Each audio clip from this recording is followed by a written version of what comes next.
Hi friends, let us start with the chlorination. So in the last video we have discussed about chlorination and behavior of chlorination with water, and also the advantages of using this chlorine to kill the bacteria. So chlorination means what here? The addition of chlorine to kill the bacteria. For that process is called as chlorination. So what are the advantages of using as a chlorine as a disinfectant to kill the bacteria? That also we have seen, and also the behavior of chlorine with water. So behavior, one more time I will write the equations. That is the behavior of chlorine with water. That is this chlorine with water will form hypochlorous acid plus HCl. Again this hypochlorous acid will dissociate to form hydrogen ion plus hypochlorite ion, that is OCl minus hypochlorite ion. So this is what the behavior of chlorine with water. So let us start the free available chlorine. What do you mean by free available chlorine?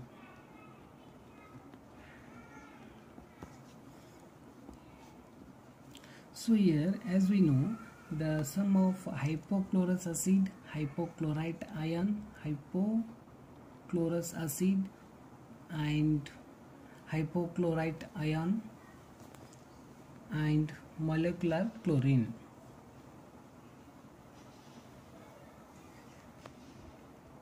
Molecular chlorine existing in raw water. So these three forms of chlorine will be present in the water sample, that is sample of water, and that is called as a free available chlorine.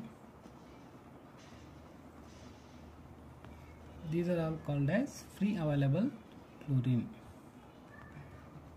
So out of these three forms, free available chlorine, hypochlorous acid is, this one is a most destructive, means this hypochlorous acid is considered as a most effective destructive of the bacteria. To kill the bacteria, this is a more effective chlorine out of these three. So and also this is considered as the 80 times more effective, 80 times more effective than hypochlorite ion.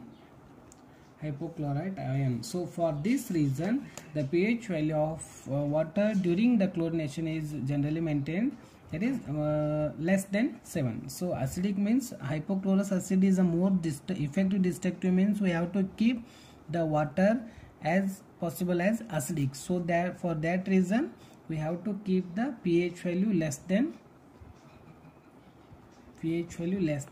7, so as to keep the dissociation of hypochlorous acid.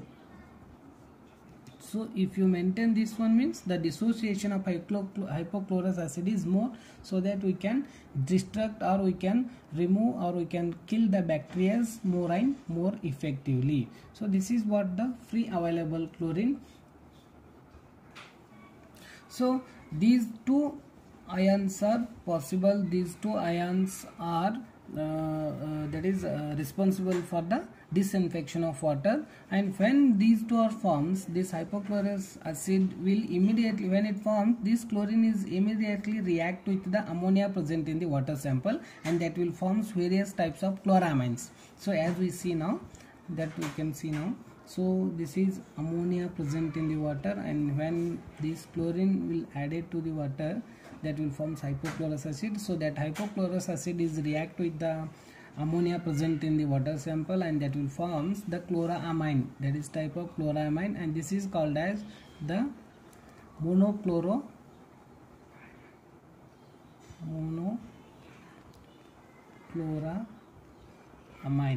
This is monochloroamine, and again this monochloroamine will react with the hypochlorous acid present in the water sample,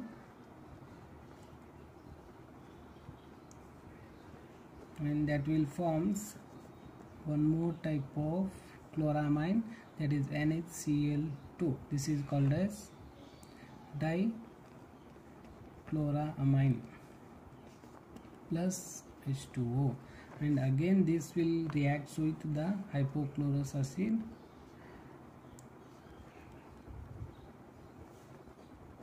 and that will forms the NCl3 plus H2O, and this is called as nitrogen trichloramine. Nitrogen trichloramine. So these type of chloramines will be formed when this hypochlorous acid will react with the ammonia present in the water sample. So in usual, in the chlorine treatment plant, when pH is kept slightly less than 7, that trichloramine, that is dichloramine, is the most predominant. So this is what the most predominant when you keep the pH less than 7. So here when pH is greater than 7.5, that will form monochloramines, and when pH is equal to or range between 5 to 6.5, in this case that will forms dichloramine, and when pH is less than 7, when pH is less than 4, in that case this nitrogen trichloramine is formed. So in the chlorine treatment plant, in the chlorine process, when pH is kept less than 7, this is the predominant, that is dichloramine. So if all ammonia is consumed by addition of this chlorine, when you add chlorine, that chlorine will react with the ammonia present in the water. After consumption of all the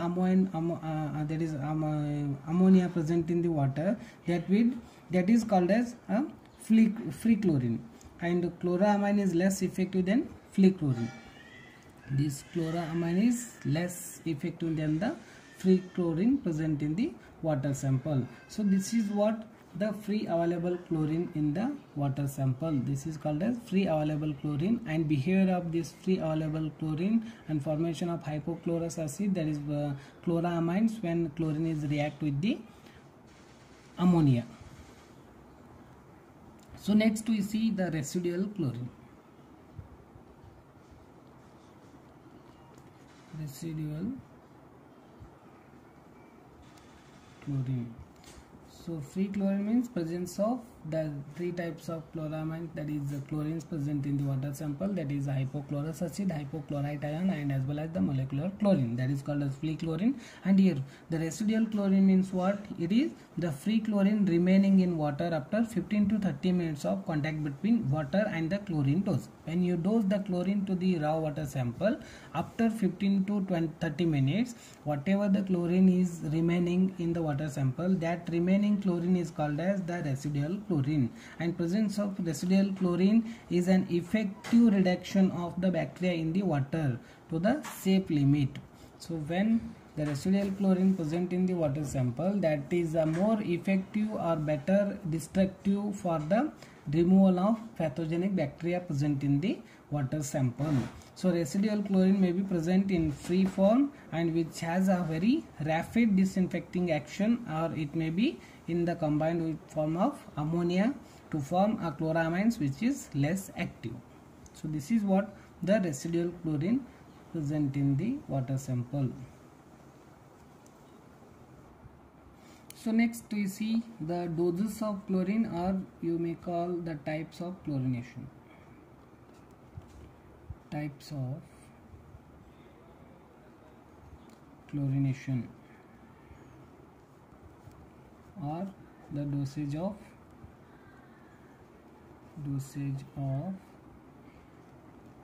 chlorine.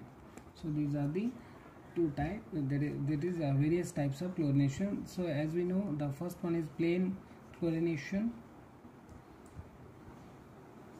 Plain chlorination. So plain chlorination is the process of addition of chlorine, means there is process of addition of chlorine to the water sample. Only we are adding the chlorine to the water sample when the surface water with no other treatment is required. When surface water doesn't require any type of treatment.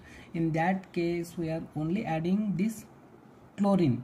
Only chlorine is adding to the we are going to add chlorine to the water only, so that we can kill the pathogenic bacteria present in the water sample, and that water does not require any further treatment. So that type of surface water treatment is called as plain chlorination. This process is called as plain chlorination. So like for example, the water for lakes, springs is pure and can be used after plain chlorination.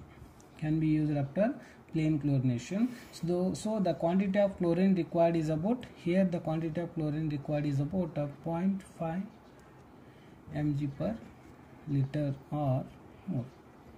So this is what plain chlorination. We are adding only the chlorine to the water sample. Second one, pre-chlorination.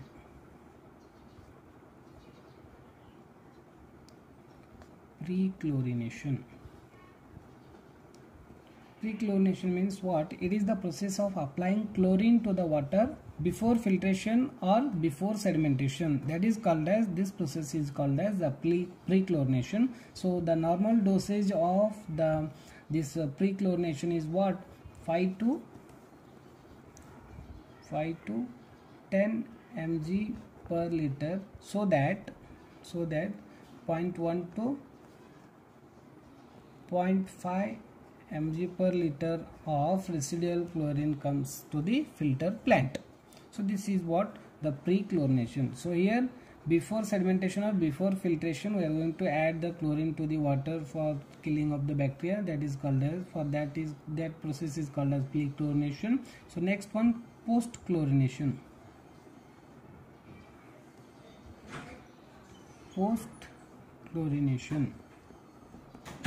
So it is the process of applying chlorine after filtration and before enter the distribution system. This process is called as post-chlorination. Here we are applying the chlorine after filtration and before entering the distribution system. The dosage of chlorine should be such as, to leave the residual chlorine, it starts from 0.1 to 0.2 mg per liter after a contact period of about 20 minutes. After a contact period of about 20 minutes. So this is what the post chlorination. So here the residual chlorine will ensure that this infection of water, and if at all any future recontamination occurs in the distribution system, so that we are going to maintain after this post chlorination this much of residual chlorine should be remain, so that we can prevent the further recontamination of the water, so that the residual chlorine should be this much we can maintain. So this is what post chlorination. Fourth one, double chlorination.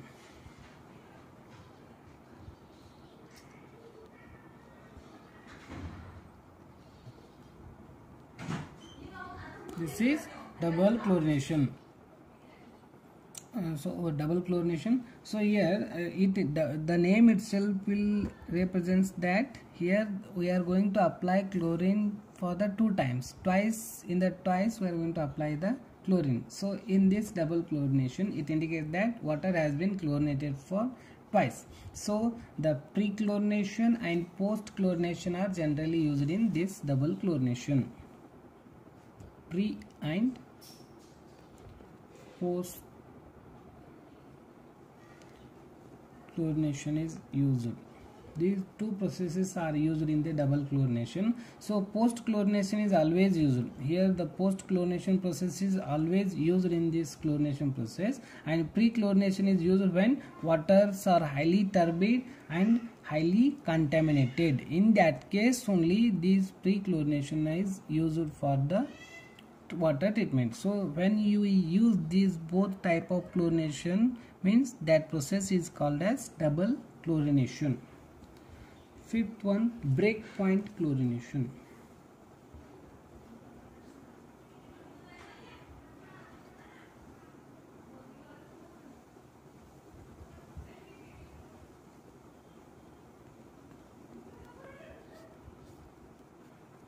Breakpoint chlorination.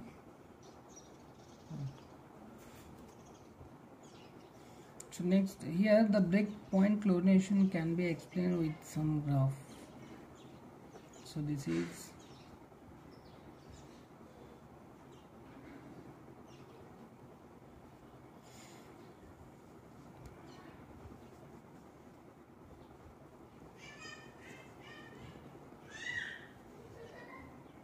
this angle is 45 degree. So applied chlorine along x-axis.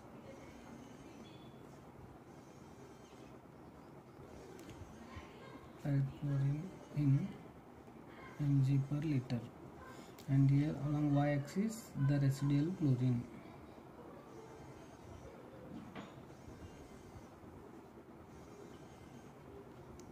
Residual chlorine Cl2 in mg per liter. So in some chlorine, if some of the chlorine is consumed for killing of the bacteria, and thus amount of chlorine or amount of residual chlorine shall be less, that may be less when you add water, that is chlorine, to the water sample, that will react with the water sample, and whatever the pathogenic bacteria are there, for that, to kill that bacteria, the addition of, that is added chlorine will consumed, and at the last of the treatment the residual chlorine will be less. So that can be explained by this graph, that is A B.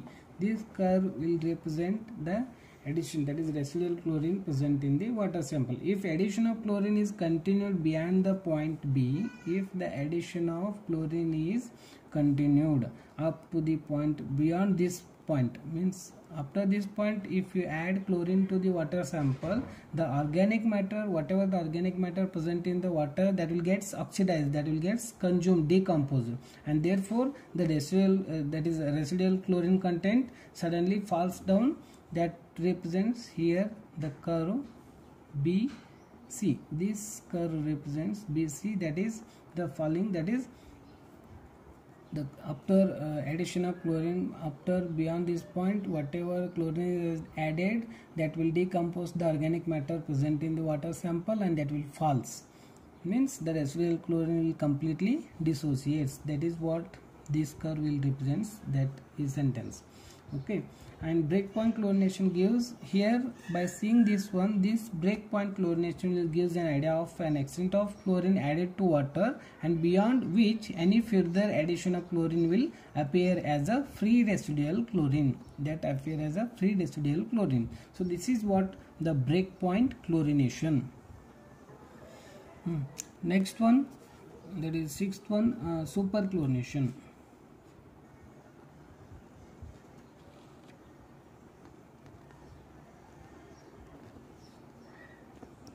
Superchlorination. Superchlorination means what? It indicates the addition of excessive amount of chlorine. Excessive amount means what? It may be 5 mg per liter to 15 mg per liter. This much of amount of chlorine we are going to add it. That is called as addition of excessive chlorine to the water, and this may require, when you require this excessive chlorine means what? Means in some special cases like highly polluted water or during epidemics of waterborne diseases. In that case only we have to add more and more amount of chlorine to the water, so that we can reduce or we can remove the pathogenic bacteria or waterborne disease from the water, that is pathogenic bacteria present in the water sample. For that reason we are adding excessive amount of chlorine. So in this huge quantity of chlorine, it is added such as to give about 1 to 2 mg per liter of residual. Means what? It will at the last of chlorination will gives 1 mg per liter to 2 mg per liter of residual chlorine. Amount of residual chlorine. For that reason we are adding here more and more amount of chlorine to the water, that is water sample. So when it should be present when the residual chlorine, that is residual chlorine beyond the break point or beyond the break point of chlorination in the treated water. This should be beyond break point. So this is what the superchlorination. So in the next video we can see the dechlorination and further, that is types of chlorination, and after that we can see the hardness of water, that is types of hardness and how to remove that two types of hardnesses.